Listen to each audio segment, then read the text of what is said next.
State-mandated legislation to restore the Imperial County's Salton Sea may move forward early next year. The bill hit a snag in committee at the end of the legislative session.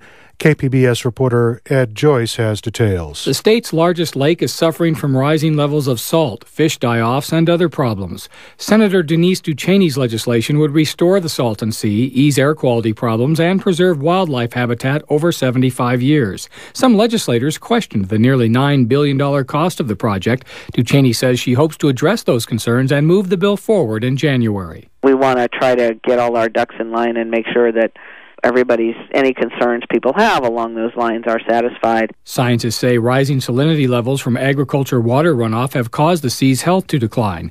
Duchesne says wildlife habitat could be destroyed. She says an exposed dry lake bed could also cause dust problems throughout the Imperial Valley and into San Diego.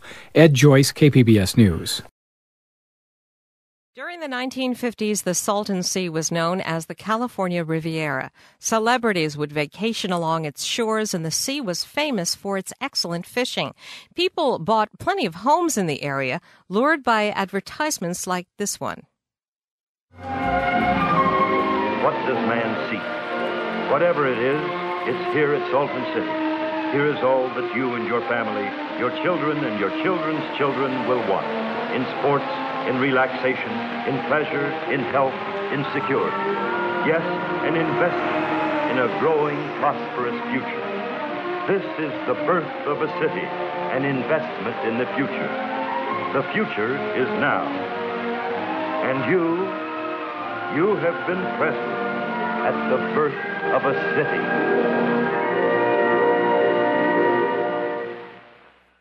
But like some kind of Shakespearean figure, the Salton Sea fell from great heights to tragic depths. It is now considered an ecological disaster, a smelly, salty sea that kills thousands of fish and birds each year. A new documentary that we just heard a clip from looks at this dramatic turn of events and the motley group of real eccentrics who still live there. It's called Plagues and Pleasures on the Salton Sea. I'm Alison St. John, sitting in for Tom Fudge. You're listening to These Days on KPBS. If you've ever been to the Salton Sea in the Imperial Valley, you'll know that it's in trouble. The air quality is so bad that you can seldom see the other side of the lake, and the brown water laps up against stones that are encrusted in salts. Several plans have been put forward to save the Salton Sea. They all involve spending millions of dollars, and the latest proposal, which would spend some $6 billion over 75 years, is scheduled to go before the California State Legislature any day now. So to talk about the latest plan is the man behind it, Mike Christman, California's Resources Secretary. Thank you, Mike, for being with us. Thank you. Nice to be with you this morning. And our expert on the Salton Sea today is Dale Hoffman-Florkey, Chief of the Colorado River and the Salton Sea Office for the Department of Water Resources. Dale, thank you. Good morning. Thank you for having us. So, Mike, let's start with you. This is a $6 billion plan. Why is preserving the Salton Sea so important to the California Water Resources Department and to California as a whole? It's important to California as a whole. The legislature, over the years, and specifically in 2003, indicated that the preservation of the sea and the restoration of the sea was critical to California. More than 400 migrating waterfowl and bird species overwinter and nest there.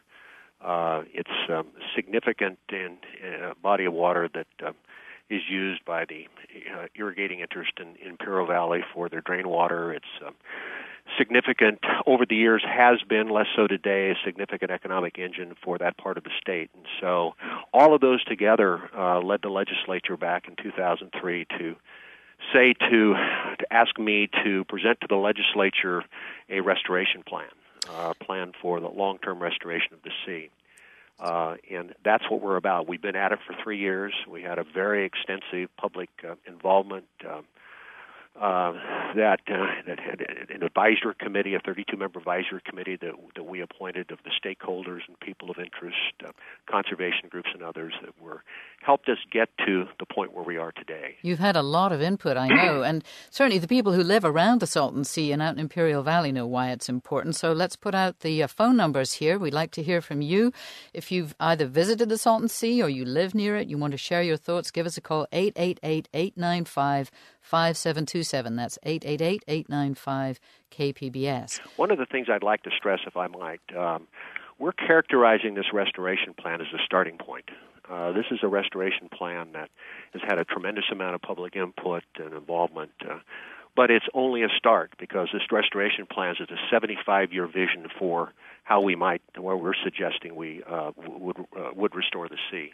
So we're going to need a lot of public debate, a lot of public input in this as we move this process along. Okay, so even although you are about to present a plan to the legislature, that's not the end of the story. Oh, no, it's just the beginning. This plan is just the beginning. Okay. So just tell us a little bit, what would the lake look like if the plan were adopted? Dale, I'll let you talk about that. Okay, well, Dale. The plan that was put forth to the advisory committee on March 27th involved a large 34,000-acre lake on the north end, and it would come down to the two along the sides, the east side and the west side, along where the residential areas are currently along Salton City to the west, and then Bombay Beach to the east. Included in that would be about 62,000 acres or so of something called saline habitat complex. And if you've ever been out to a state or federal wildlife refuge down there especially, but other places in the state have these as well, they would be large acreages of ponds created by small levees, short levees if you will, that would have water in them of varying depths, basically from inches to probably no more than 6 feet, but also have some deep holes in them. These ponds would be about 1,000 acres in size. They're very, very large. And this would be the component that we would identify as the ecosystem restoration component. We believe that the water in those ponds and the organisms, the benthic organisms, the invertebrates, the bugs, if you will, that a lot of the birds eat, will reproduce quite well in those kinds of situations and would continue to keep the birds there.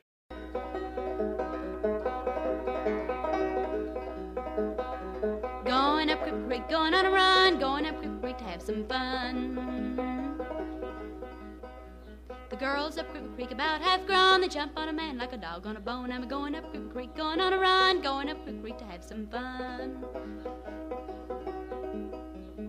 Easiest money ever I made up Cripple Creek laying in the shade. Going up Cripple Creek, going on a run, going up Cripple Creek to have some fun.